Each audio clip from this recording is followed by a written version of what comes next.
The wind was cold. The night sky was dark and full of stars. A small blue figure moved slowly through the trees. It was not human. It had no name, no home, no clothes. No hope. The creature had landed on Earth just 2 days ago. Its ship was broken, burned, gone. It had fallen from the sky like a dying bird, crashing deep into the forest. No one saw. No one helped. Its skin was thin, almost like paper. Blue, dry, and cracked. Its legs shook with every step.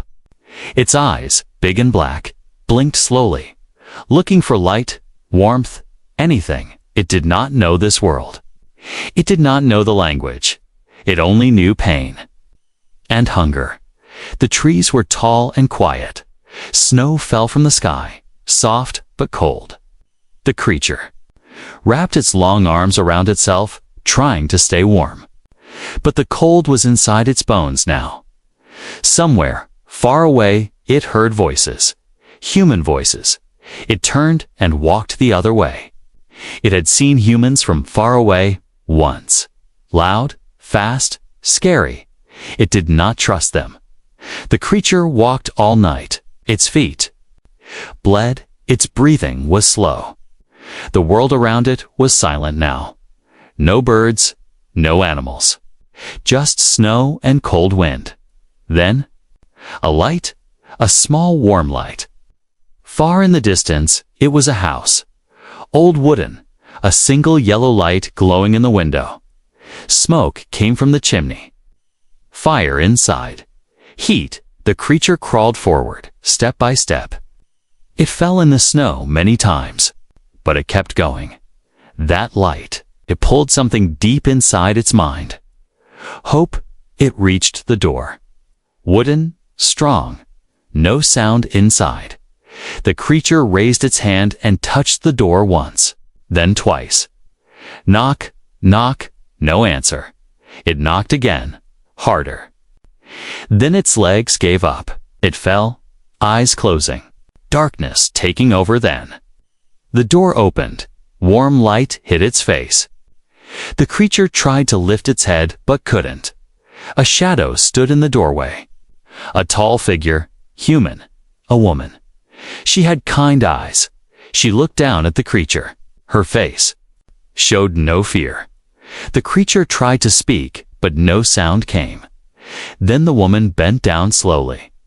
She touched its hand. Warm, the creature didn't move. She whispered for words. Words that it didn't understand. Not yet. But the voice was soft. Safe. Come in. Stay forever. And then the world went dark. The next morning, the creature opened its eyes. It was alive. A soft blanket covered its body. Fire burned near the wall. The smell of food filled the room. It was inside the house. The woman sat nearby reading a book. She looked at the creature and smiled. "You're safe now," she said. Her voice was calm, friendly. The creature didn't reply. It just stared. "Can you understand me?" she asked. The creature blinked, slowly, then nodded. Just a little. She brought a bowl of soup. Hot, strange smell, but not bad. The creature touched it, then tasted. Warmth filled its chest. It had not eaten since the crash. She watched silently. "Let it eat." After a while she asked, "What's your name?" The creature said nothing. She nodded. "It's okay. You can stay. Until you feel better." The creature looked around. The house was small, but full of strange things.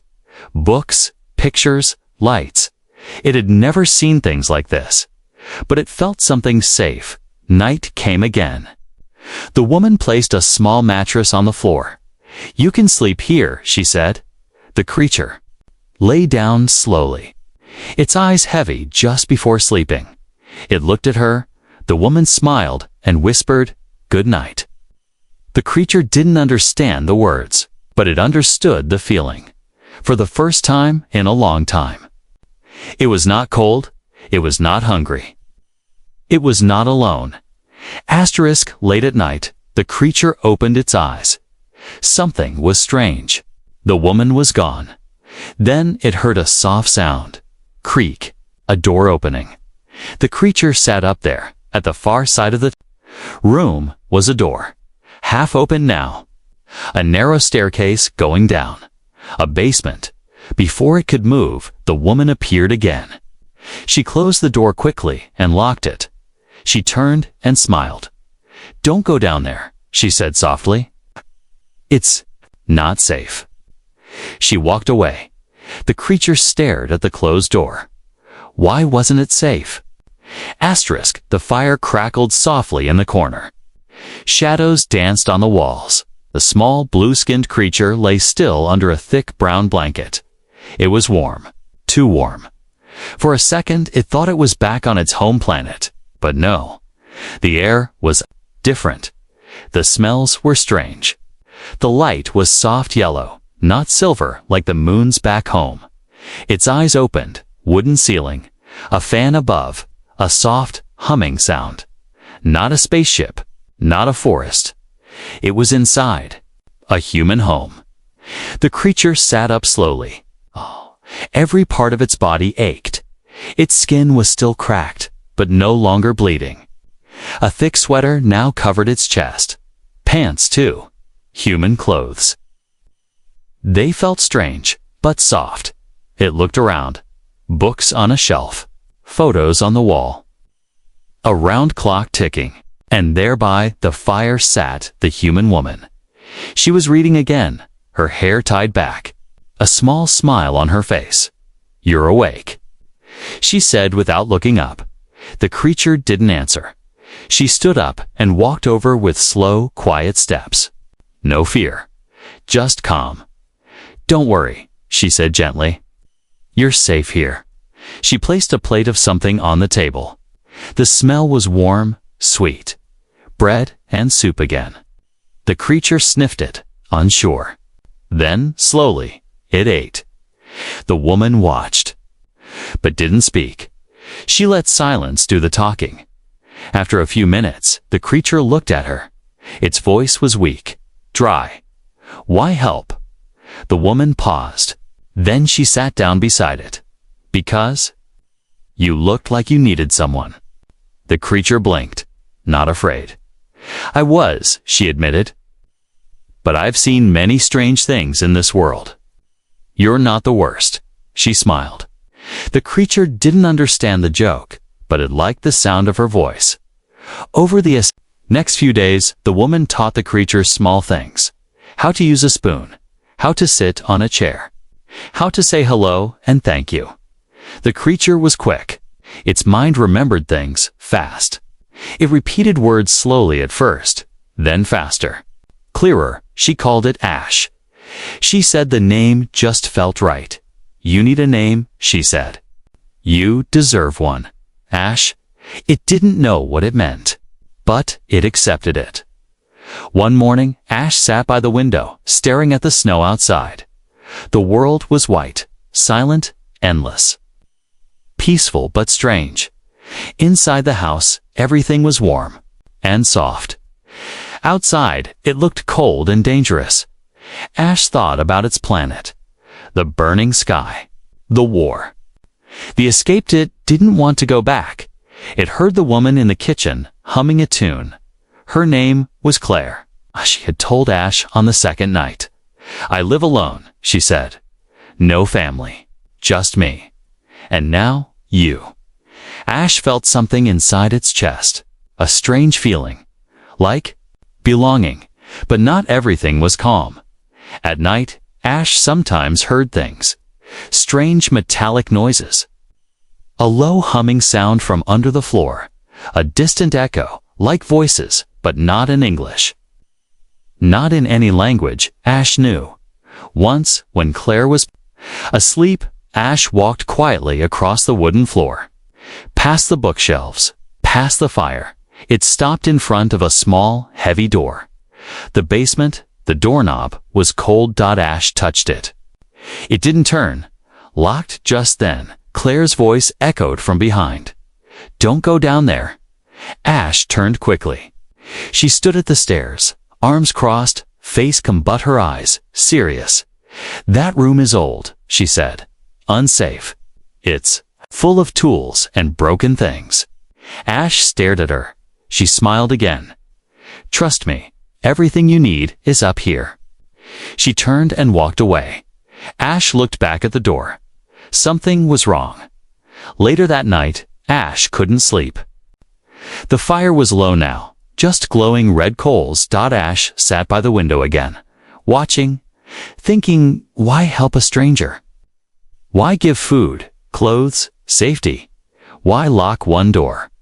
Ash's people had a rule. If one door is locked, another is open. But you must ask why. It remembered the rule now. It remembered more. 2 faces, screams, running, and a warning, if you find Earth. Trust no one. Ash looked toward Claire's room. Her door was open a little. Light inside. Her shadow moved gently as she turned in her bed. Ash whispered softly to itself, "Trust no one." But even as it said the words, it didn't want to believe them. Not yet, not about her. The next morning, Claire handed Ash a shirt. "This one might fit better," she said. Ash took it. "Put it on," Claire smiled. "You almost look human now." Ash looked in the mirror. It saw something new. A reflection that wasn't just alien, but something in between. Half memory, half beginning, half lost. Half found. Claire walks to the basement. Door looks around, makes sure Ash is asleep. She unlocks it slowly and goes inside. From inside the dark basement, a quiet voice, mechanical, alien, whispers, "Another one has come." Claire doesn't answer. She closes the door behind her. Ash was learning fast. It now wore shoes too big, but they worked. It wore shirts, pants, even a warm green jacket. Claire said it made Ash look less alien, more like us. Ash didn't know who us was, but it liked the jacket every morning. Claire showed Ash something new. How to use a fork, how to open a book, how to speak little human words like door, chair, good. Ash would repeat them in a quiet voice. Its mouth wasn't used to these sounds, but it tried. Claire would smile and say, "You're doing great." Sometimes Ash believed her. Outside, the snow kept falling. Trees stood like frozen giants. Everything was white and quiet. Inside, it was warm. But under that warmth, something cold still waited. The basement door, always locked, always quiet. But Ash felt something behind it. A presence. A weight. Like the air near that door was different. He remembered how Claire's voice changed when she said, "Don't go down there." It was too calm, too soft. Like a lie wrapped in a smile. One afternoon, Claire brought out something strange. A square. Screen wires, blinking lights. "This is called a computer," she said. She tapped it. The screen lit up. Ash jumped a little. Claire laughed. "Don't worry, it won't bite." She opened a file. A map of the stars appeared. Ash leaned closer. Eyes wide. "This is where we are," Claire pointed. Earth, a blue dot in black space. Ash reached out slowly and touched the screen. So small, it said. Claire nodded. "Yes, but sometimes the smallest places hold the biggest stories." Ash looked at her. That line didn't sound random. That night, Ash dreamed. In the dream, it saw stars burning, ships exploding, voices screaming in a language no human knew. Then, silence, and a door. A wooden door. The same one from the basement, but in the dream, the door opened, and behind it, Ash saw itself, but different, stronger, angrier. Crying. Ash woke up shaking. The fire had gone out. Only ashes remained in the fireplace. It walked slowly across the room, stood in front of the basement door. It reached out, touched the knob, still locked. But this time, it didn't feel cold. It felt watched.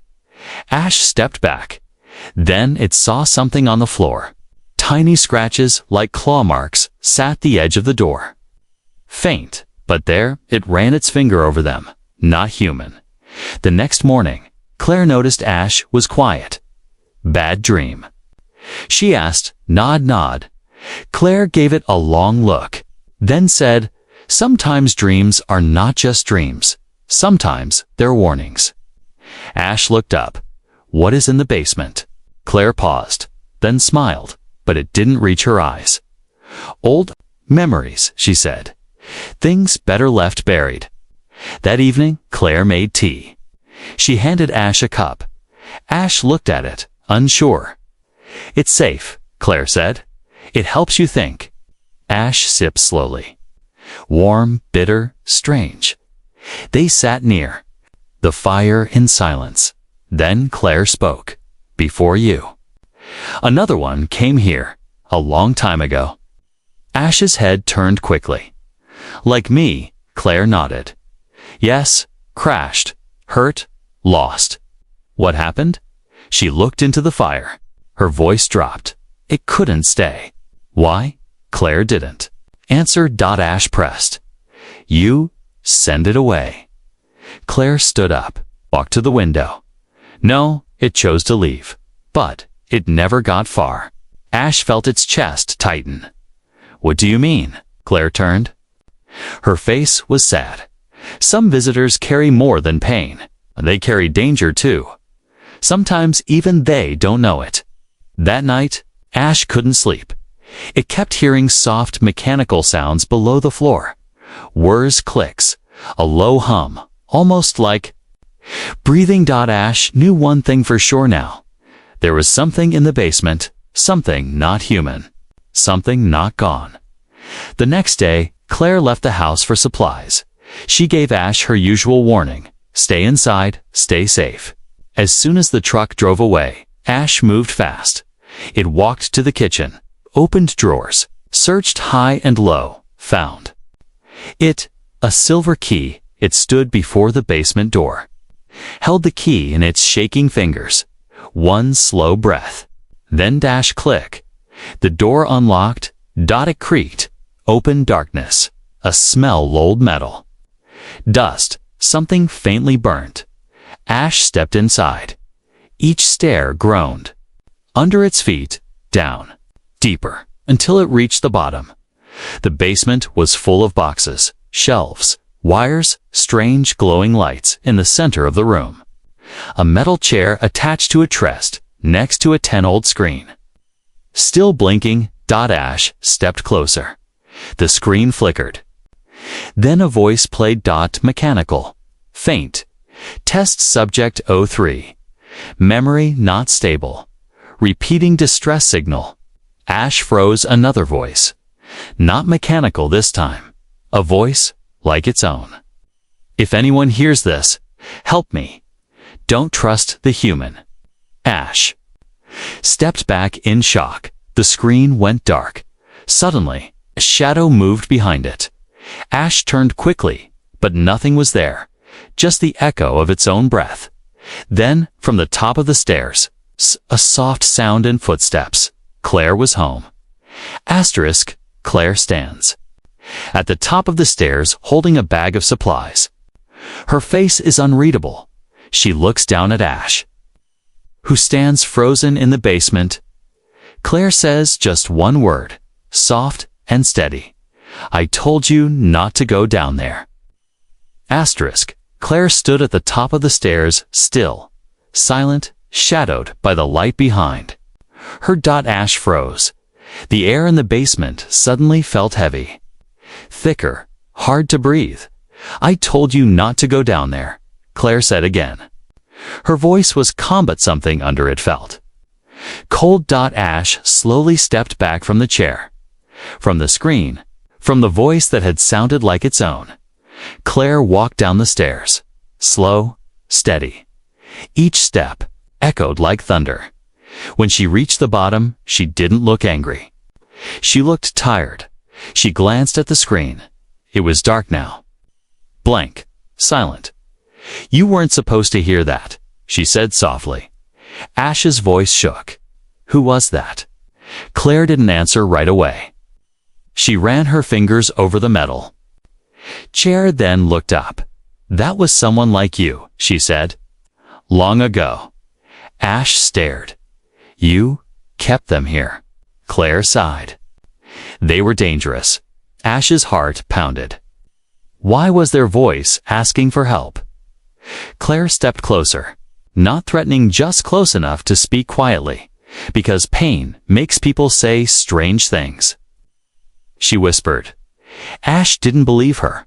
You said they left, Ash said. But they didn't, did they?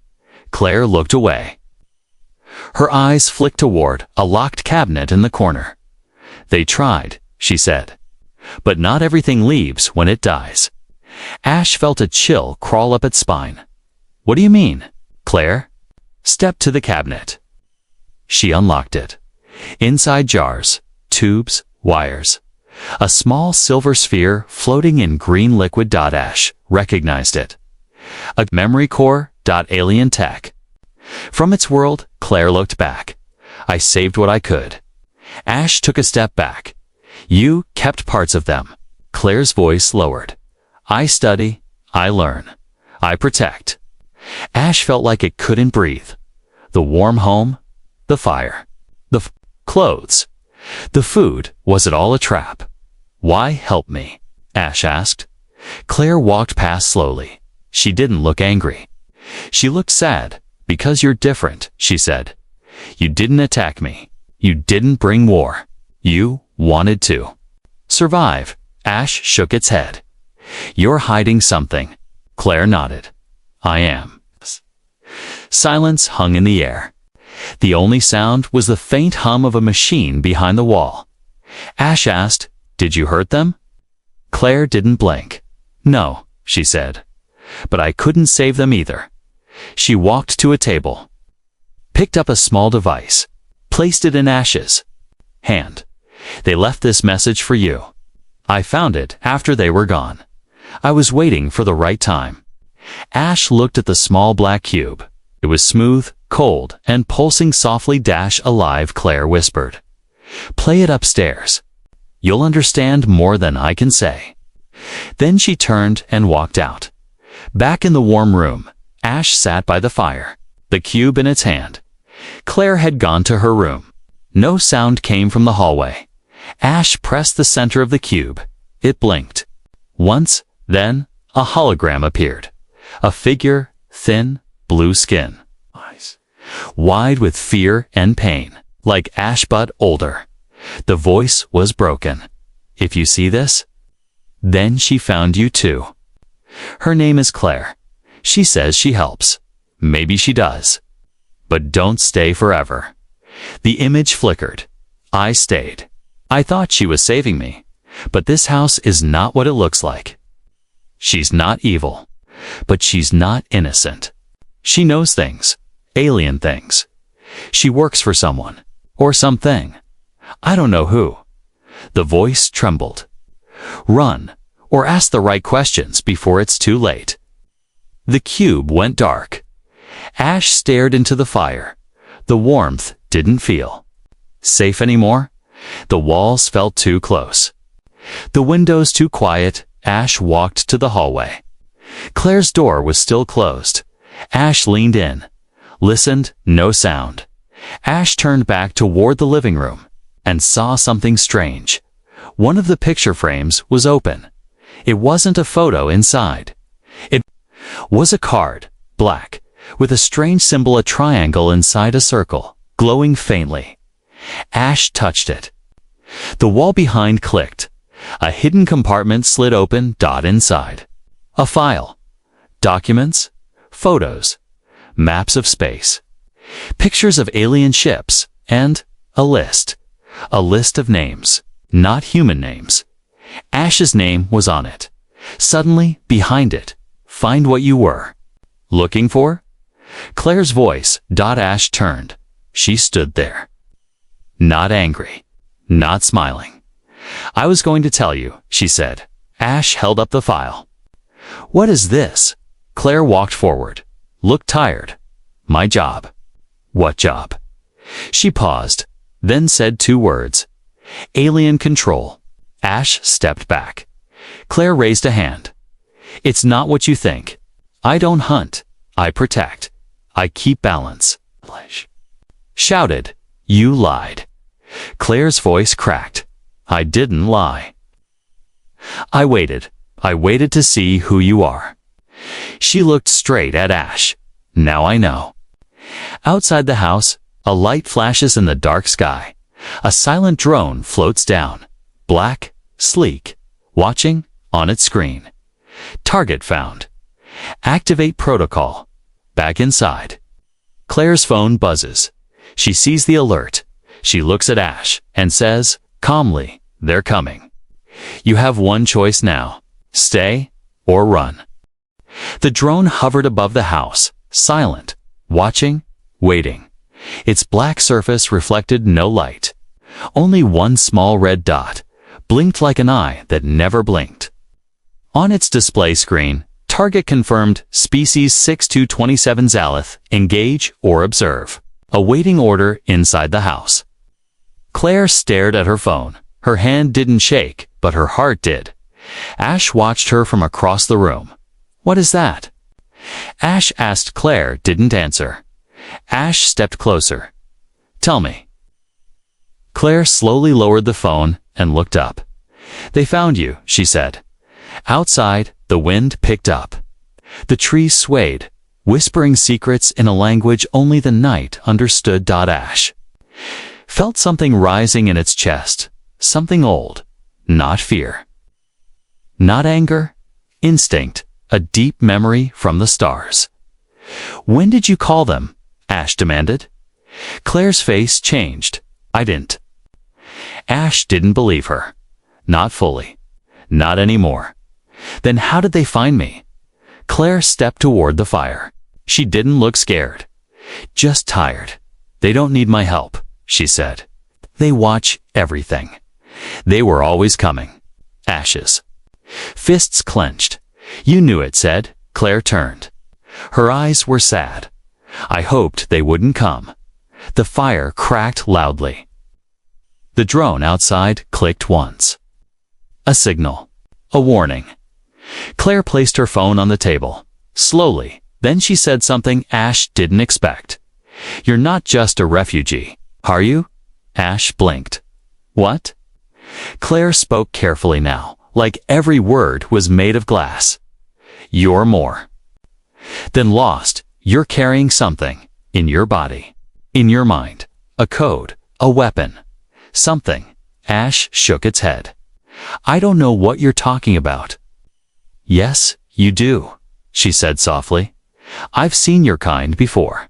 And? I've seen what you leave behind. Ash backed away. Memories flickered like fire inside its brain. Running, burning skies. Screams, A. Scientist's voice. We must hide the key in someone they'll never suspect. Ash whispered. No, I'm just me. I didn't choose this. Claire nodded. But it chose you. Suddenly, the lights flickered. A high-pitched hum filled the room. The drone was scanning.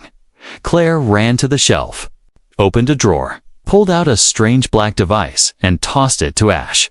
Use it, she said. She said, what is it? Cloak signal, Claire said. If you still want to live, press it. Ash hesitated. You work for them. Ash shouted, double quotes, no. Claire said sharply, I used to. I quit when I realized what they were doing. Ash didn't lower its voice. Then why keep the basement? Why the lies? Claire looked down, because I didn't know if you were one of the good ones. Ash pressed the device. A silent pulse rippled through the room. The windows shook slightly. Outside.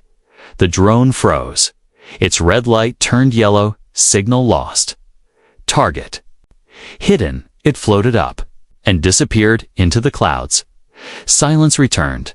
Ash dropped the device. Claire looked at it, then back at Ash. I wasn't sure about you, she said. Ah, but now I am. Ash's voice was quiet. "And what am I?" Claire stepped closer. Her eyes didn't lie now. "You're not a weapon." She paused. "You're the one who can stop them." Ash's head spun. "What are you talking about?" Claire pointed to the file still open on the table. "They don't just hunt your kind. They erase whole species. They want to control everything. Beyond Earth, you have something in you they couldn't find before." Ash looked at its own hands. It felt like the skin beneath was glowing. Something deep inside. Awake now. Claire sat down slowly. "I thought I was saving you," she said. "But maybe you're the one saving me." Ash walked to the window, looked out into the dark sky. "Then why did the last one say not to trust you?" Claire's breath caught her fingers curled into her coat. "Because I failed them," she whispered. Ash turned. Claire's voice cracked. "I waited too long. I was afraid. I let them get taken." She stood again. "Stronger now, but I won't make the same mistake with you." Ash looked at her for a long time. Then it spoke quietly. "If I stay, more will come." Claire nodded. "Yes, and if I leave, I lead them away." "Maybe," she said. "Or maybe they'll find someone else. Another planet. Another life to take." Ash looked at the fire. It remembered the other voice. The one that said, "Run." But it remembered something else to get Claire pulling it from the snow. The fire, the clothes. The name? Ash. It was a name. But also a beginning from fire. From ruin. Ash turned back to her. "I'm not running anymore." Claire smiled, not with joy, but with purpose. "Then we fight." She picked up a hidden panel from under the floor. Inside. Weapon. Sleek. Not human. Ash raised an eyebrow. Claire smirked. "You're not the only one who steals alien tech." Ash stepped beside her. The fire crackled again, for the first time. They stood on the same side, in deep space, far from Earth. A cold room filled with light. A figure in armor stares at a hologram of Ashdot. A voice speaks. "The carrier has awakened." Another voice replies. "Then begin the extraction." Asterisk, the snow had stopped falling. Everything outside the cabin was silent. Still, cold, but Ash felt something moving. Not in the trees. Not in the sky. Inside himself. Claire stood near the window, holding the alien weapon in both hands. The silver-black surface shimmered, humming faintly. It was not made for humans, yet somehow she knew how to use it. Ash stood behind her, breathing slow, watching the clouds shift in the sky. "They're not coming," Ash said. Claire didn't blink. "They will. They always do."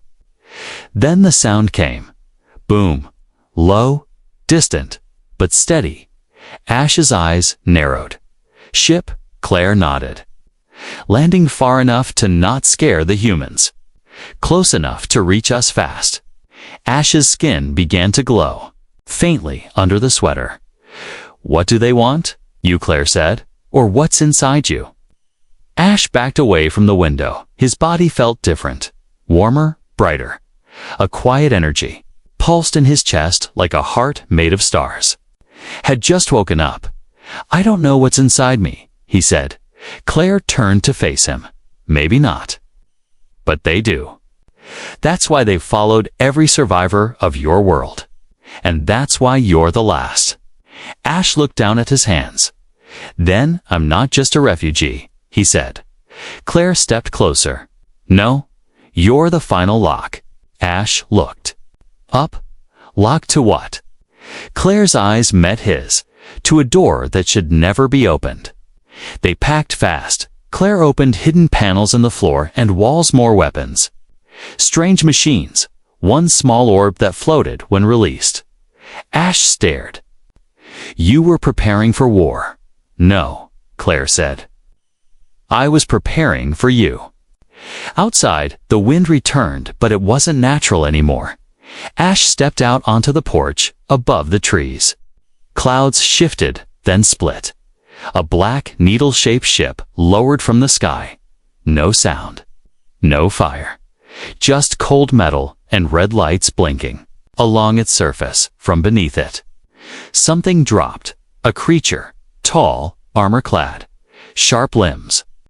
No face, only a single red light where a mouth should be. Ash's voice was barely a whisper. "Hunter." Claire joined him. "They don't speak," she said. "They don't ask. They just take." Ash looked at her. "Then we don't ask either." Hunter moved fast. It reached the edge of the trees within seconds. Its body shimmered like glass, nearly invisible. But Ash could feel it like a magnet pulling at the energy inside him. Claire raised her weapon. "On my signal." Ash didn't wait. He stepped off the porch. Walking forward alone, the hunter stopped. Two creatures now stood in the snowy yard. One old, one new. One made to erase, one made to remember. Ash raised his hand. "Why me?" Ash the air. The hunter tilted its head. Ash's chest lit up. A bright glow from under the sweater. His voice grew louder. "What did you put inside me?" The hunter charged. Claire shouted, "Ash!" Time slowed. Ash closed his eyes. The glow in his chest burst outwards. A shockwave of pure light. The snow exploded in all directions. The hunter flew backward, slamming into a tree, cracking it in half. Ash fell to one knee. The energy stopped. The light faded, but something inside him had changed. Claire ran to him. "Ash, are you?" He raised a hand. "I'm fine, I think." Behind them, the hunter stood again, damaged, smoking, but still moving. Claire raised her weapon. No. More running. They fought together. Claire fired blasts of heat and light. Ash moved like wind, his hands glowing, eyes burning with memory. The hunter lunged, but Claire shot its leg. Ash followed, slamming both hands into its chest. A final burst of light threw it backward into the snow. Still not dead, but not moving. Ash stood over it. He heard something in his head. A voice not his own. Key confirmed. Core unlocked. Ash gasped. What did it say?" Claire stepped closer. "They found the code inside you."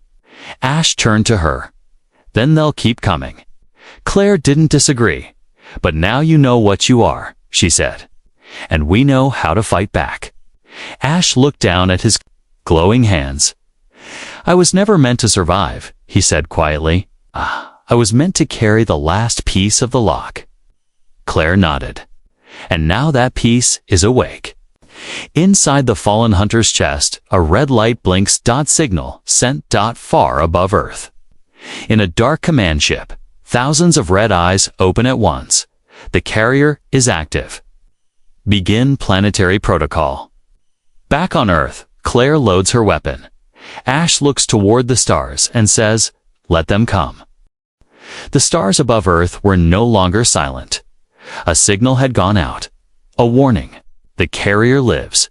And the ones who built the hunters were coming. Ash stood on the snowy hill behind Claire's cabin. The sky above him swirled with gray clouds, glowing faintly red at the edges. The war hadn't started yet. But the world could feel it. Ash looked down at his hands, no longer shaking. No longer hiding. He had no ship, no army, no home. But something inside him had awakened. Not just a weapon. A choice stood beside him, scanning the horizon with a long black scope. Her face was sharp, focused. "They're close," she said. "I give it one day, maybe less." Ash didn't flinch. "Then that's enough time." She looked at him. "To do what?" Ash turned to face the cabin, the one that had saved him. The fire, the food, the warmth.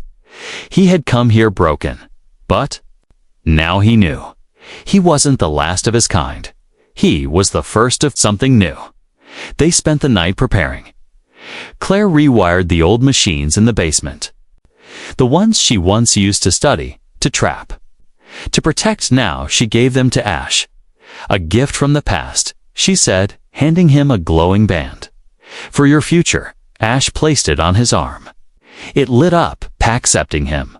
All the old tech did. Because he wasn't just carrying it anymore. He had become it at midnight. The lights in the forest returned. Dozens of them. Not ship's pods, dropping like quiet meteors. The sky above turned. Red Dot Ash walked outside alone. Claire followed him. A small speaker on one of the pods clicked open. A voice, mechanical, cold carrier. Of the lock, you hold what does not belong to you. Ash stepped forward. I didn't ask for it. You were chosen. You will surrender, or we will erase this planet. Claire raised her weapon. They're not great at first impressions, are they? Ash smiled faintly, then looked at the pod. No, he said. You won't erase Earth. Why? Ash held his hands out. From them, light burst upward into the sky, pure and bright. Because Earth had given him what his world never did. A second chance, the enemy came. Hunters, dozens, tall, fast, brutal. But this time, Ash didn't run. He moved. Like wind, like light, like memory made solid. Claire fought beside him, human, but deadly. They weren't trying to win a war. They were trying to protect a story. The story of one stranger. Was welcomed at a door. The battle tore through the forest. Ash's light lit the trees. His voice echoed with power, not from anger, but from belonging. The pods exploded. One by one, the hunters fell. All except one. The largest, silver-armored eyes, red like blood. Ash faced it. You are not enough. It said. Ash took off the jacket Claire gave him. Folded it, placed it on a tree stump. I'm not alone, he said, behind him. Claire powered up the last device, a beacon. She looked at Ash and whispered, Welcome home. She triggered it. A wave of energy spread outward. Not to destroy. Not to hide, to call from the sky. They answered. 3 small lights. Ships. Not enemy. Refugees. Aliens, like Ash. Survivors of the same storm. Drawn to the signal. Ash smiled. He turned back to the last hunter. You were right, he said. It doesn't belong to me. He pointed. To the sky, it belongs to all of us. The final blast came not from a weapon, but from Ash's heart. The energy inside him split open like a star. The last hunter vanished in light gone. The war ended before it truly began. Morning came. The snow melted around the cabin. Birds returned to the trees. Claire poured tea. Ash sat by the fire. The other ships had landed. The other survivors were resting. They were safe. Ash looked at the door. The same wooden door where he had once collapsed. He walked to it. Opened it slowly. Outside stood a new shape, blue skin. Shivering. Weak. Alone. Exactly. Like he had once been, the creature looked up at him. Afraid, Ash smiled. Spoke in soft, clear English. You're safe now. Stay forever inside.